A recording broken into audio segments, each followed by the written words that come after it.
TV. Olá, estamos de volta com o Dedo da Questão, passeio pela memória de Sérgio Rezzi. Hoje é dia 19 de setembro de 2023. Sérgio, como é que vai? Firme? Tudo bem, graças a Deus. Né? E esse calor aí? Acompanhando, tá quente, nossa. Que coisa. Está anunciando que vem uma primavera, não é verão. Agora é primavera. Vem uma primavera fervendo. De 40 graus. Acho que aqui não chega a 40. Você lembra de... Não, tem. Aqui? Hoje está 37. Nossa. Você lembra de tempo quente assim? Não era tão quente assim. Era quente, mas não era tanto... Realmente, sempre foi, Sorocaba sempre foi... Uma bacia, né? Mas sempre foi... Mas não é uma coisa importante isso, é uma coisa da natureza. Né? Você acha que não mudou ou não? Que a natureza mudou? Olha, sinceramente, a gente não fica acompanhando isso. Por quê? Quem acompanha isso são as pessoas que têm como profissão acompanhar o clima, acompanhar as coisas que acontecem, e eles que têm, naturalmente, condição, né, de debater e de informar exatamente o que acontece. Mas temos que viver, né? Vai se adaptando, né? Vai se adaptando. A gente está hoje, né, que é terça-feira, amanheceu aí, né, com a notícia da noite de segunda-feira, que é a morte do jogador Marinho Pérez, né, 76 anos. O Marinho que começou no São Bento, foi do Palmeiras, Português, foi capitão da seleção brasileira, foi para a Espanha. Você conheceu bem? Conheci a família, eu me lembro muito bem dos pais dele, da família, a família Pérez, né, daqui de Sorocaba. O pai dele foi médico, tios dele tinham sapataria na rua Doutor Braguinha, na rua Monsenhor João Soares, família antiga de Sorocaba, a família Pérez. E o Marinho, um moço, vamos dizer, formado aqui na cidade e tudo, e foi ser um grande jogador de futebol. Aliás, mas Sorocaba não teve só, teve o Paraná. Paraná era... Teve o Mickey. Entende? E outros nomes que agora não me Luiz Pereira, que foi parceiro de zaga. Luiz Pereira também, que era... 74 os dois. O Marinho é recente, não é? O Marinho é uma pessoa, vamos dizer assim, até porque morava na Avenida Eugênio Salerno, né? Até hoje a casa dos pais. Eu achei que foi onde virou restaurante, então não é. Não é. O restaurante é para baixo. Para cima morava na esquina do Dr. Linneu, morou um dos Barbero, morou ali. Tá? Família Barbero tiveram 2 ou 3. Teve a Laura Barbero, casada com o Olavo Schmelpfen, que morava na esquina de baixo. Entende? Era essa avenida Eugênio Salerno, morava o Doreto, ali na esquina também. Né? Hoje está enchendo de prédio comercial, né? O pai do Renato Ambre morou ali também. Mais para cima, Dr. Mussi, um casarão bonito. Depois a Olavo Schmelpfen e a Laura Barbero moraram ali. Eram todos seus vizinhos, você morava também ali, né? Eu morei na Eugênio Salerno. Lá em cima. A casa que eu morei no Eugênio, antes de eu morar lá, morava era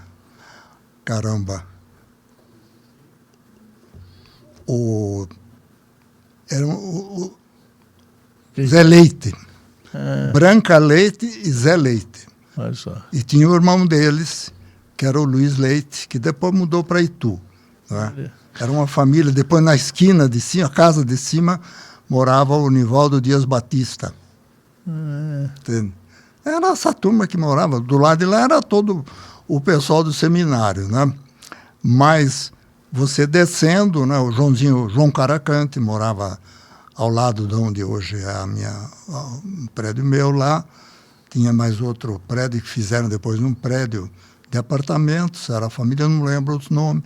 Tinha a casa que morava o seu Abdala, que aliás morreram os velhos, morreram o filho dele também agora. Está à venda a casa, Olha só. Essa casa morava um diretor da Companhia Nacional de Estamparia. Ué. Olha, toda coisa de 80 anos atrás. Na esquina morava o Mário Notari. Sérgio, você falou dos parentes do Marinho Pérez, né? Ele era Navas, né? A Casa Navas, ali tudo era parente dele? Acho que ainda tem hoje, acho que é o comércio olha, mais é o antigo de seguinte, Sorocaba, né? O espanhol, Pérez é o nome de pai, sobrenome de pai. Navas é sobrenome de mãe.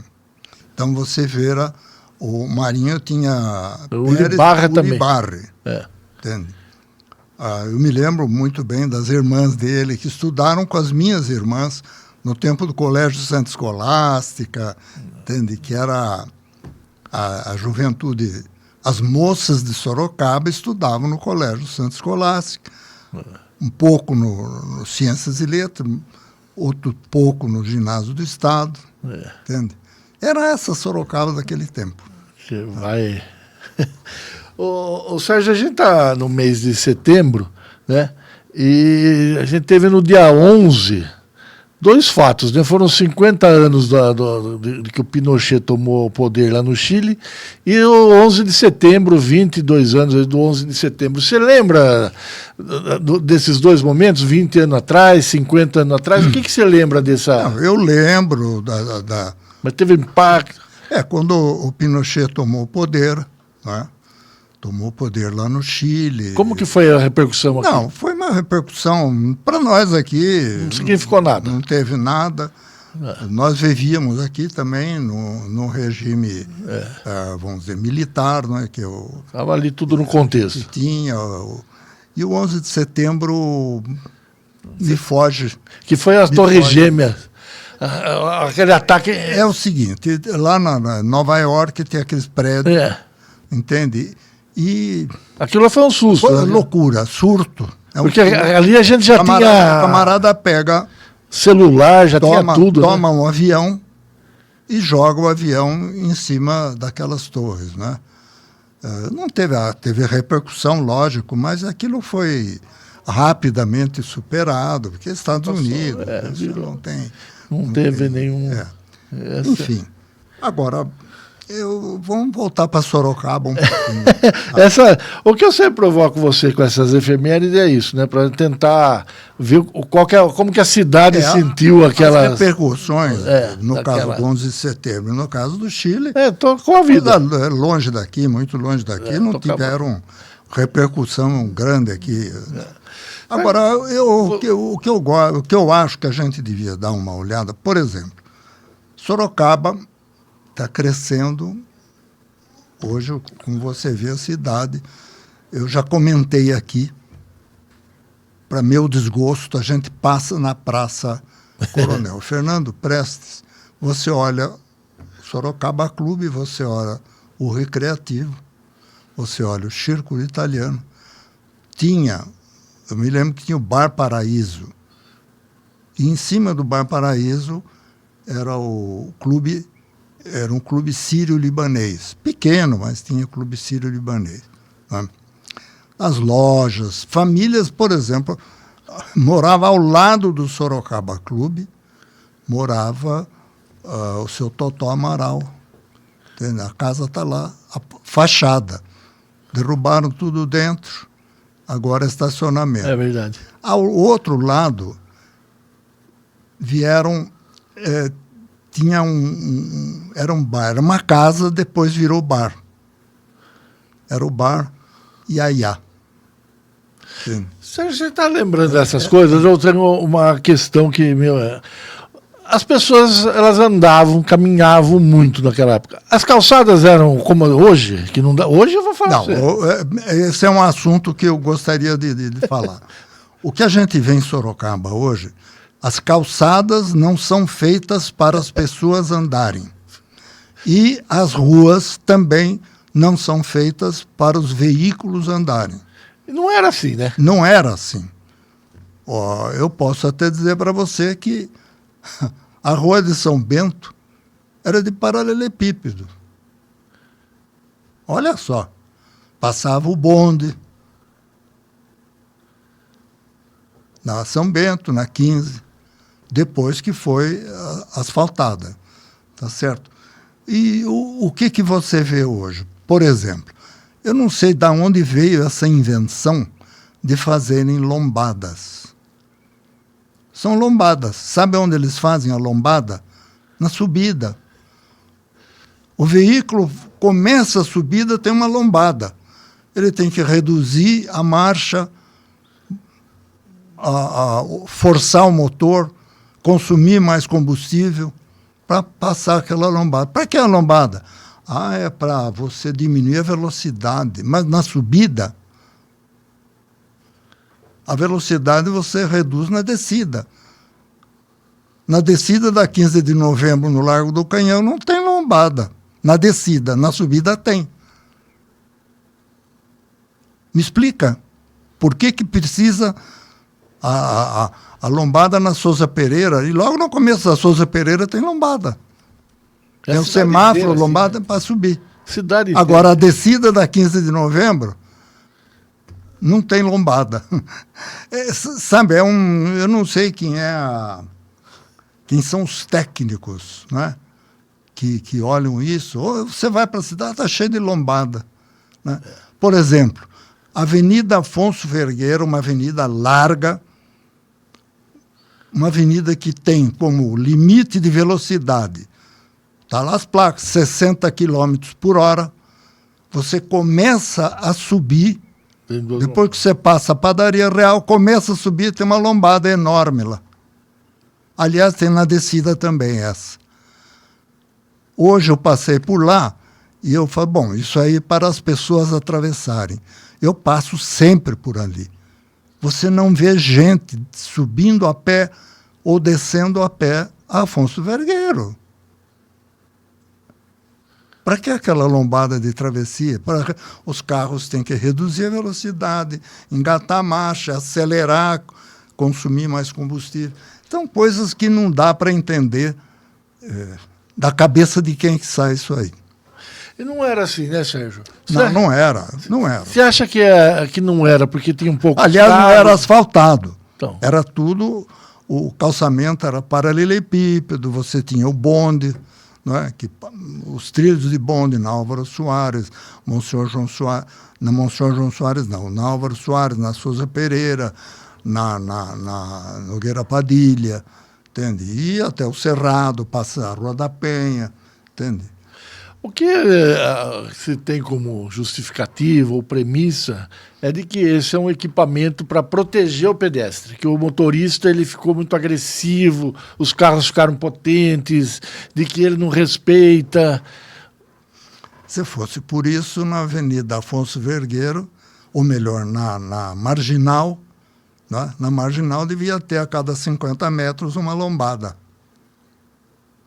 que é para reduzir a velocidade, que lá a velocidade é de 70 km por hora.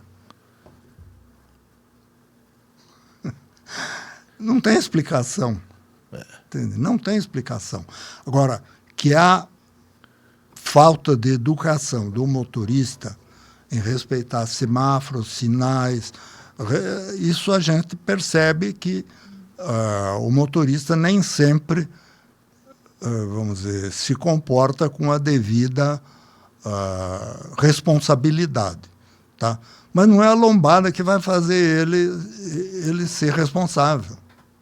Porque passou a lombada, ele, bumba, acelera outra vez. Entendeu? Mesma coisa com a lombada eletrônica, que dá multa ali de radar. Olha, isso é que eu acho, o tamanho de Sorocaba, você não pode fazer essa comparação. Mas Sorocaba, há 60 anos atrás, você tinha quem era o policiamento da cidade.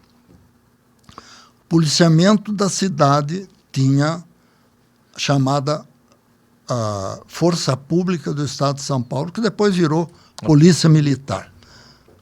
A Força Pública era uma força de segurança.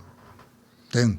Tinha a cavalaria, tinha isso, era para, vamos dizer, conter distúrbios, para, enfim, era um policiamento mais forte, vamos chamar assim.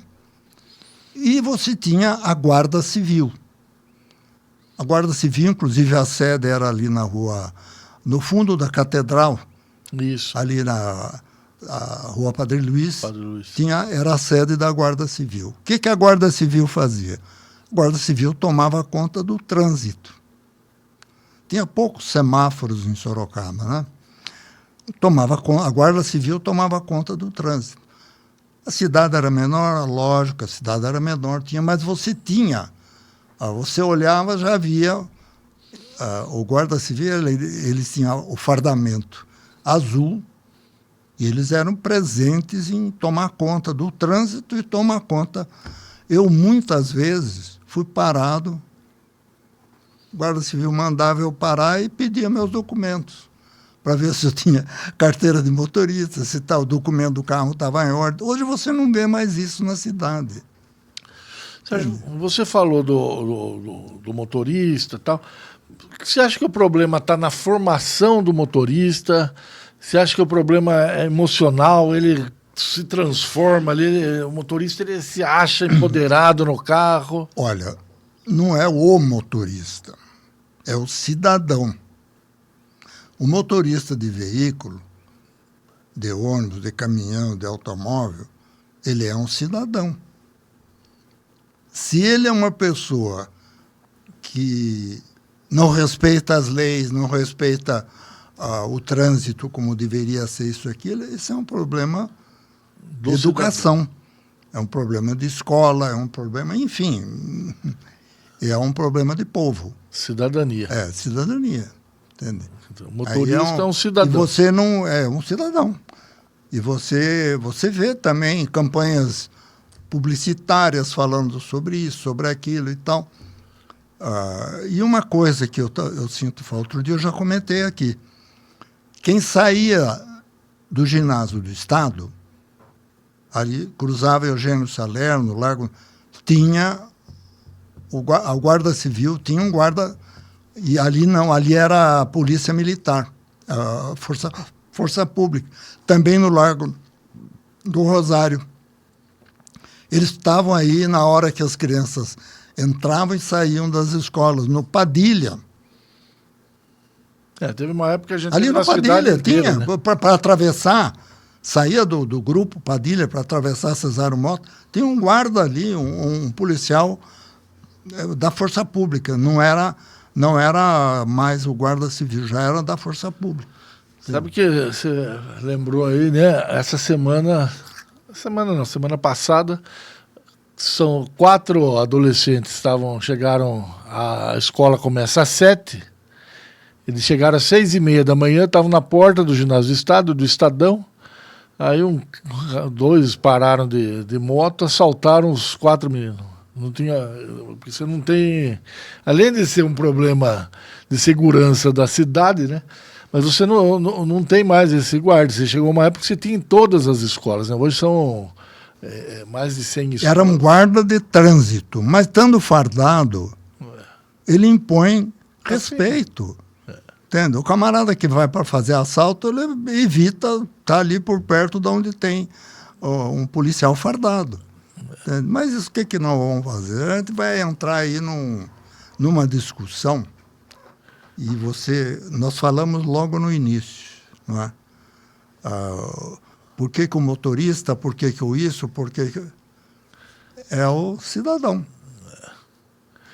O que aconteceu com o cidadão brasileiro, vamos chamar com o nosso povo, é uma coisa que os que entendem do assunto, técnicos, enfim, professores e tudo, que deveriam...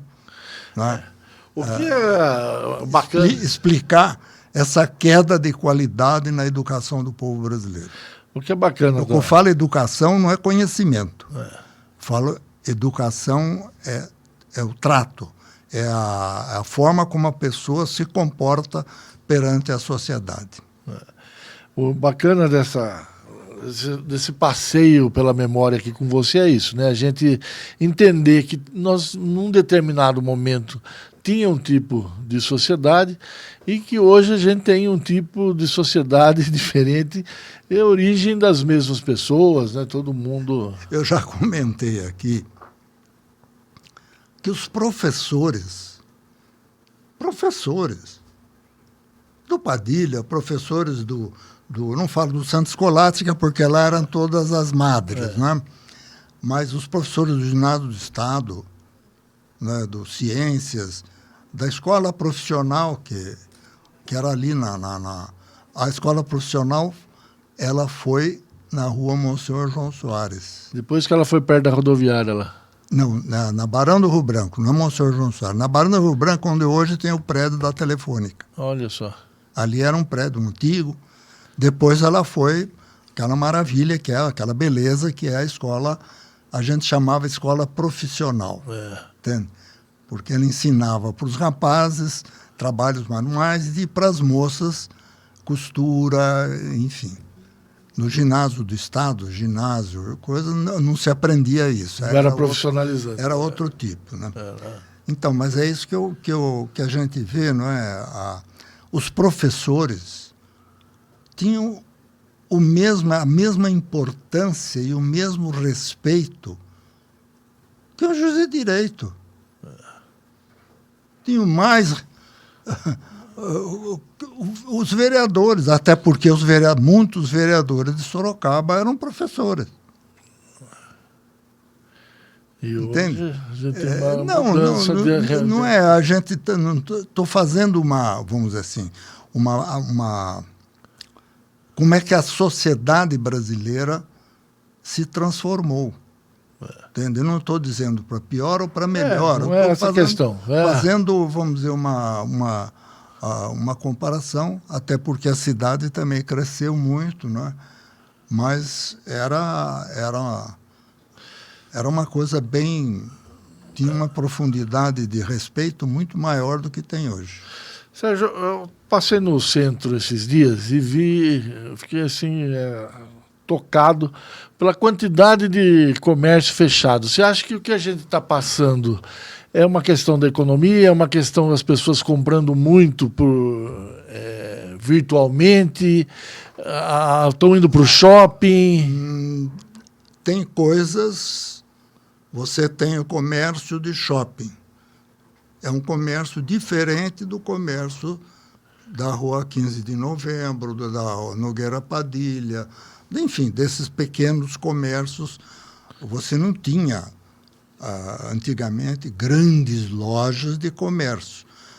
Você comprava a loja de tecido, por exemplo, tinha um pouco na Rua 15, ali na Rua Barão do Rio Branco, mais, né? Barão do Rio Branco, tinha farmácia, tudo isso aí. Você tinha também na Rua Hermelino Matarazzo, Rua Aparecida, mas eram lojas de pequeno comércio.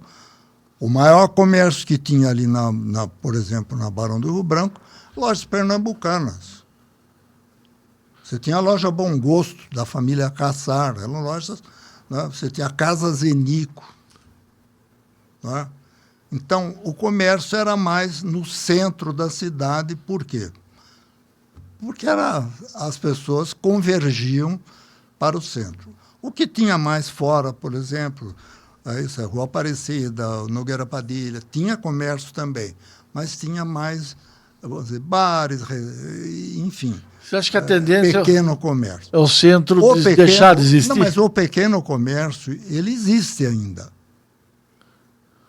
O que tem é que, vamos dizer, o que foi para os shoppings é um comércio mais sofisticado, vamos chamar. Mas esse comércio que você está falando, ele está nos bairros hoje, né? Você tem Itavuvu e Ipanema, que é uma cidade à parte. Por exemplo, você comprava televisão na Rua da Penha. Você comprava televisão na Rua 15. Hoje você compra hoje em qualquer canto. No shopping. As grandes lojas, grandes coisas no shopping. Então, o que acontece? As pessoas, por exemplo, você tem um shopping que fica lá no... A gente fala Campolim, não é... Que passa da Raposo Tavares. Né? Porque o pessoal diz que o Campolim hoje vai até Piedade. Né? Ali você tem um grande shopping que foi construído. E ele leva que, como muita gente também foi morar para... virou outra cidade. Virou outro tipo de público. Né? E você vai, por exemplo, quem vai ali perto do do aeroporto, onde É, tem aeroclube, outro, tem aqueles shopping enorme lá, Tem tudo. aquelas coisas todas. Por quê? Porque a cidade foi para lá também.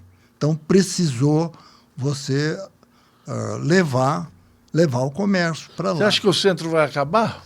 Não, acabar não vai acabar, mas ele se modificou. Nossa, e eu aquilo achei que nós tão comentamos, pouca não vai- gente. ninguém mais vai Não na Praça Tá Central. vazia a cidade. Fiquei impressionado com isso, como tá vazia. Eu, quando era menino, minhas irmãs, os filhos do Dr. Milton Tavares, Todo mundo queria ir no o centro. Bálsamo, que morava ali, os Ferraz, Andrade, Ferraz, era tudo em volta do Largo do Rosário, o Nenê Andrade, essa turma toda, né? Dr. Evídio Rosa, Tudo por a ali. família do Milton Tavares, tudo, era em volta até hoje. Ali tem uma loja que é até hoje, é daquele...